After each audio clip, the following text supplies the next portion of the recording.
কইবের কয় ওই জন্য তো মুই লক্ষ্মীপুরত যায় বিরিয়ানি খাইবের চাং জানং বাড়ি দিলে হইবেন নয়।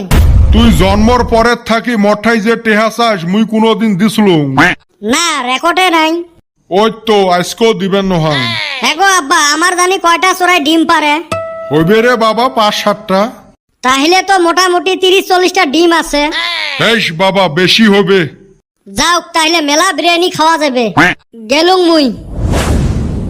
যাওক তাও এই অ্যাটম বমের থাকি টেহাগুলো বাঁচিল। আচ্ছা এই খেসরা কেনা টেহাও নিল না ফির ডিমের খবর নিয়ে গেল বুঝলুঙে না কেসটা। ইয়ে তেইশ মারছে শেষ শেষ মোর ডিমগুলো বোধহয় ছাপা করে নিয়ে গেল। এ র এ বাবা বাড়িত কাটলের তরকারি দিয়ে ভাত বানাইছে ওলে দিয়ে খা।